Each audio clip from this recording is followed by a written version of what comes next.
Hola, antes de comenzar el episodio me gustaría recordarte que he publicado 3 libros. El primero se llama Computación y Programación Funcional, que fue publicado en 2021 y es un libro que trata la programación funcional desde un punto de vista teórico y práctico. El segundo se llama Mentes Geniales, la vida y obra de 12 grandes informáticos. Esta es una obra que repasa la historia de hombres y mujeres que fueron relevantes en la historia de la computación. Y el último, el más reciente, se llama Principios de Programación, donde explico una nueva forma de entender la programación a través de 8 conceptos. Todos estos libros se pueden encontrar en librerías en España o en Amazon, y también en Latinoamérica se puede encontrar a través de Mercado Libre y Busca Libre. Para más detalles pueden visitar mi sitio web camilochacon.com. Hola amigos y amigas, y en esta ocasión me gustaría hablar sobre la computación cuántica, en particular sobre la historia de la computación cuántica. Ahora bien, antes de comenzar con la historia, me gustaría definir algunos conceptos al menos para que se entiendan de manera intuitiva. La computación cuántica se diferencia de la computación no cuántica, es decir, la computación clásica, la que todos conocemos, es que hace propio ciertos conceptos que vienen de la mecánica cuántica. Uno de ellos es la superposición. Esto se puede entender de la siguiente manera. A diferencia de la computación clásica, que solo puede existir un estado a la vez, por ejemplo 0 o 1, en la computación cuántica la superposición permite dos estados binarios, 0 y 1, se puedan superponer. A estos estados se le llaman qubits. Por ejemplo, si volvemos a la computación clásica, 2 bits de información en un computador serían 4 estados posibles. Es decir, 00, 01, 10, 11. Es decir, hay 4 combinaciones para 2 bits. En un computador cuántico, por otro lado, estas 4 combinaciones de estado pueden ser leídas de manera simultánea. Y es ahí donde viene su gran ventaja. Y es que la computación cuántica en su cimiento, en su raíz, es masivamente paralelizable. Es decir, el hecho que yo pueda, no de manera secuencial, sino que de manera paralela, leer múltiples estados que pueden estar ocurriendo al mismo tiempo, es decir, que están superponiendo, permite que ciertos tipos de problemas puedan ser abordados de mejor manera con un computador cuántico que con un computador clásico. Entonces, la principal ventaja es la reducción de complejidad algorítmica, que se puede ver reflejado en menor tiempo de cómputo para ciertos problemas. Y también tiene otra ventaja, que es la conveniencia. ¿Qué quiere decir esto?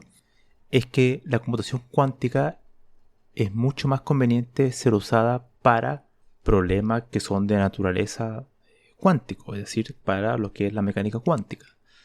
Todos esos sistemas que son simulaciones, que hoy en día se hace con la computación clásica, se podrían abordar de mejor manera con un computador cuántico que ya tuviera esos conceptos implementados, no tan solo a nivel de software, sino que en el hardware mismo, que permitan de una manera mucho más exacta crear una simulación de un sistema cuántico.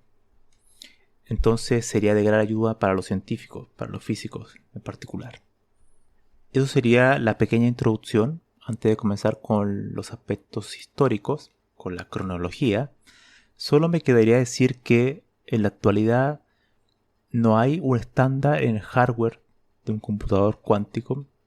Hay distintas aproximaciones, distintas arquitecturas, cada una con su pro y contra, y todas ellas presentan el problema de la corrección de errores. Y es que esta paralelización que tiene la computación cuántica no es gratis.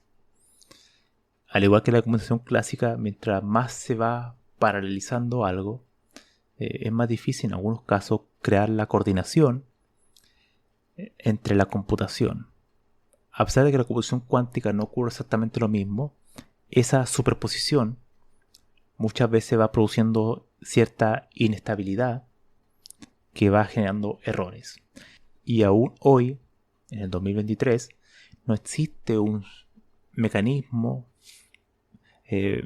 lo suficientemente probado y efectivo que permita corregir los errores.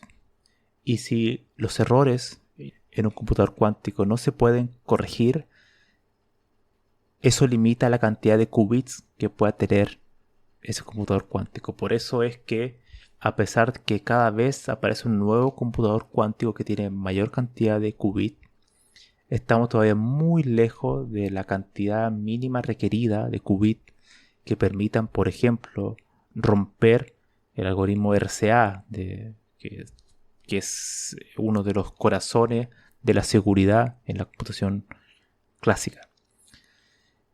Mientras más qubits haya, más probabilidad de inestabilidad hay y más probabilidad de errores. Entonces estamos a la espera de que surja un mecanismo lo suficientemente inteligente para sortear esos problemas. Algunos creen que no va a existir, otros piensan que es solamente cuestión de tiempo. Entonces, comencemos con esta breve historia. La historia de la computación cuántica nos podríamos remitir más o menos en la década de 1970 y 1980. De hecho, uno de los nombres que siempre aparece cuando vemos la historia de la computación cuántica es el de Richard Feynman, que fue un físico teórico, ganador del premio Nobel, y que, dicho sea de paso, tiene un libro muy divertido que se llama ¿Está usted de broma, Mr. Feynman? Que lo recomiendo, es muy muy interesante.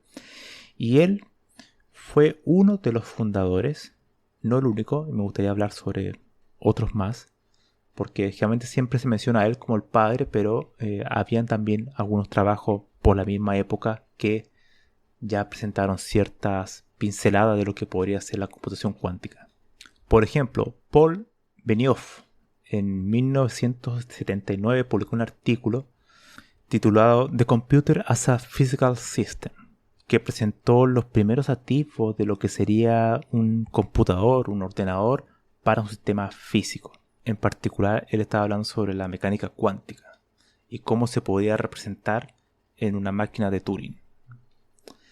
Luego, un año después, en 1980, Yuri Manin publicó su libro Computable and Non-Computable, que significa computable y no computable, en donde también ya empieza a explorar la idea de la computación cuántica. Y finalmente ya en 1981, ya vamos 3 años seguidos, aparece Richard Feynman cuando dio una conferencia titulada Simulating Physics with Computers, que sería simulando física con computadores, en donde él ya hace una distinción entre la computación clásica y la computación cuántica. Ahí ya él indica que la naturaleza del mundo no es posible simularla con exactitud con computadores clásicos. Por tanto, es necesario otro método, otro mecanismo, otro tipo de computadores. Pero estas 3 ideas, estos 3 personajes, finalizando con Richard Feynman, dieron más que nada la inspiración de que podría ser posible otra estrategia de crear computación, ocupando las propiedades de los sistemas cuánticos. Pasarían pocos años, en 1985, cuando David Deutsch, que estoy casi seguro que no se pronuncia así su apellido, presentó un artículo de Quantum Theory, The Church-Turing Principle and the Universal Quantum Computer, que es teoría cuántica, los principios Church-Turing y el computador cuántico universal. Ya con ese título se puede prever que David no tan solo iba a presentar un tema esquemático o de inspiración de lo que podría ser un computador cuántico, sino que iba a ahondar mucho más en los principios de la tesis de Church-Turing y del computador cuántico universal.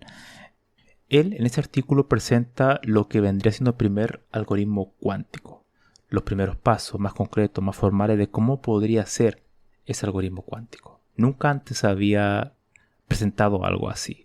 Entonces se pasó de la especulación a algo mucho más concreto, a una posibilidad real de que podría construirse un algoritmo cuántico, y si existe un algoritmo cuántico, pues la posibilidad de que surja un computador cuántico era realmente cierta. Años más tarde, durante 1992, David Deutsch, en colaboración a Richard Hotza, pudieron generalizar un algoritmo reduciendo su complejidad algorítmica. Algo muy muy importante, porque si ellos demuestran que un algoritmo que tiene una cierta complejidad en la computación clásica es posible reducirla a través de un algoritmo cuántico, eso ya da grandes expectativas de que con un computador cuántico se va a poder realizar operaciones de manera mucho más rápida. Este algoritmo, que se llamó Deutsch-Hotza, es determinista, y no sería hasta que Peter Szorz, influenciado por el trabajo de sus antecesores en un año, ¿no? Esto ocurrió en muy poco tiempo. Peter Szorz era investigador en ese momento de la división matemática de los Bell Labs en Nueva Jersey, y en 1994, luego de estudiar los papers, ¿no?, de David Deutsch, de Richard Hotza, empezó a intentar diseñar un algoritmo cuántico para factorizar grandes números que se podían descomponer en números primos, como funciona mucho, de hecho, de los algoritmos criptográficos, ¿no?, a través de números primos. Entonces era un problema muy crítico. Entonces podríamos tomar un número, por ejemplo, 9.866.765, y se podría factorizar en los siguientes números primos: en el 3, en el 5, y en el 113, y en el 5.827. Si multiplicamos esos cuatro números, da 9.866.765. Entonces ese es un problema muy típico de los algoritmos de factorización. Hay muchos tipos de algoritmos de ese estilo en la computación clásica, pero lo que hizo Peter Szorz fue demostrar que a través de su algoritmo, que hace uso de esa superposición que hablé al comienzo de este episodio, ese paralelismo permite resolver ese problema de manera mucho más rápida. Ahora bien, la limitación de eso es que para resolver, por ejemplo, números muy grandes, como lo que se hace en la actualidad y lo que usa, por ejemplo, RCA, requiere una mayor cantidad de qubits. Entonces falta todavía como el aparataje del hardware para poder permitir ocupar este algoritmo ya de una manera mucho más práctica. Pero ya con números más pequeños, Peter Szorz demostró una aplicabilidad real del poder de un algoritmo cuántico. Luego, en la década de los 90 también, Lotte Grover dio el siguiente paso en diseñar otro algoritmo cuántico.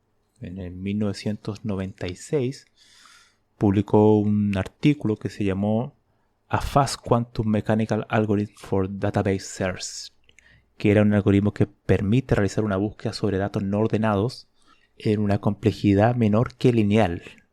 Generalmente cuando uno busca una lista que está desordenada a un número, el peor de los casos es O, N, ¿no?, el lineal. Bueno, en este algoritmo de Grover demostró que podía reducir esa complejidad. ¿Por qué? Por lo mismo, por el tema de la paralelización. Entonces, Grover se unía a Peter Szorz en encontrar otro algoritmo que tuviera una aplicabilidad práctica. Hasta el día de hoy son probablemente los dos algoritmos más famosos que uno encuentra cuando empieza a estudiar la computación. Bueno, así que termino esta parte. Ya en la segunda parte trataré el tema del hardware, que ya comienza con fuerza a surgir a finales del siglo XX y a principios del siglo XXI. Así que empiezan a aparecer nuevos mecanismos. Eso lo hablaré en el siguiente episodio. Si les gustó este episodio, no se olviden de compartirlo y de suscribirse a este podcast. Nos vemos.